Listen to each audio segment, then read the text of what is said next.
The Sundays on WPRK, Winter Park, Florida. A certain someone.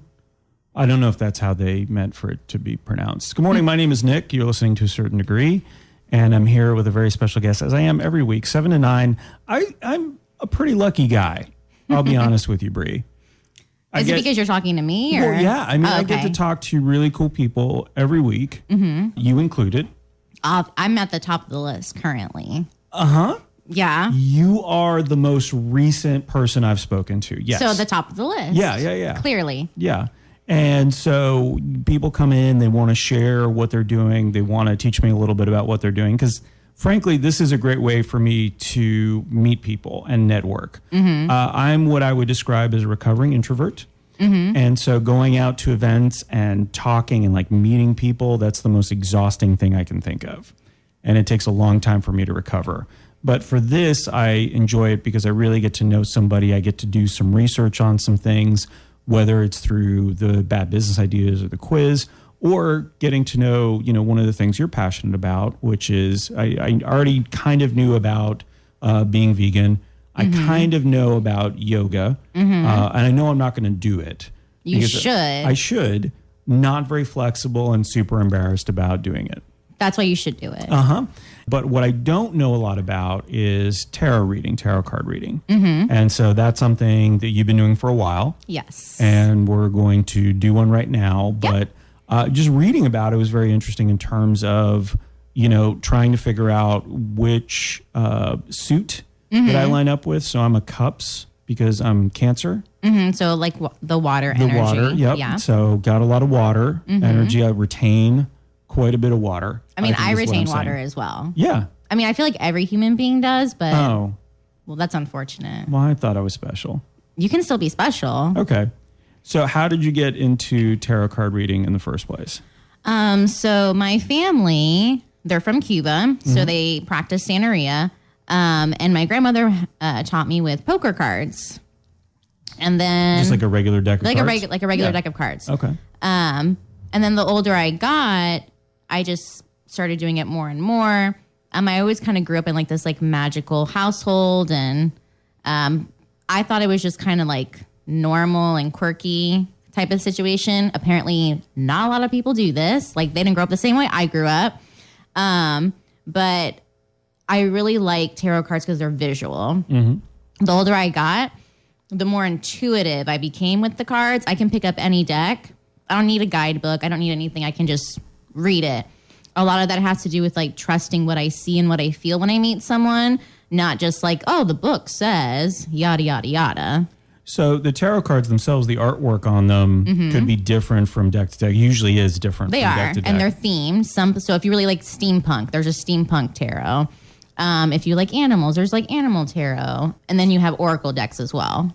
But the visuals that you see are also, it's not just that it's the Two of Cups. It's the Two of Cups with this particular visual element to it. Mm-hmm. Oh, that's interesting. I didn't realize that. I would have thought that it's always the Two of Cups. Nope.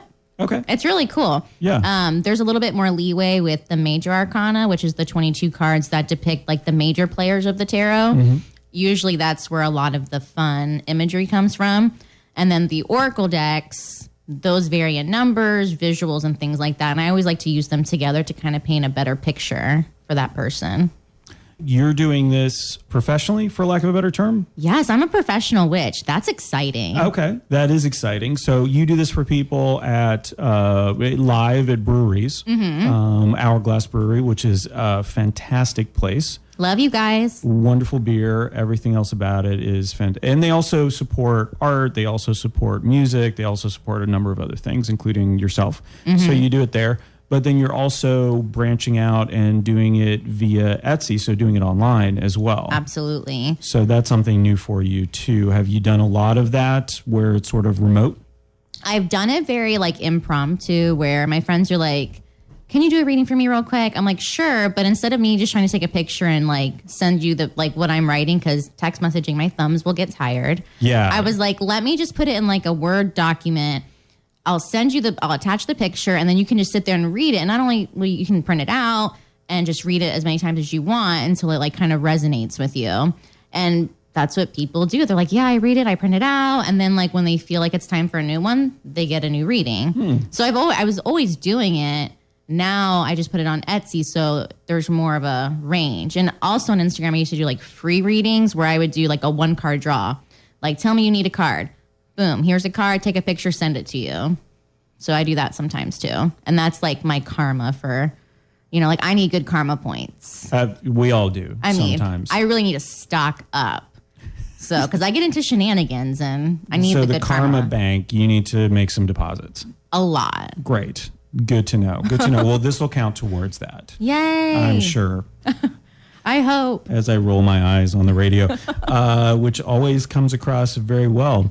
Let me ask you about this, because the other thing I was reading about is people who, as a sort of self-therapeutic and almost writing exercise, is what some people do, will have their own tarot deck. And they'll just pick a card, they'll look at it visually, and maybe know a little bit about what that card has in terms of its meaning, and do a writing, like a free writing exercise on just what they're feeling about that. And that kind of spoke to me as someone who writes a little bit too.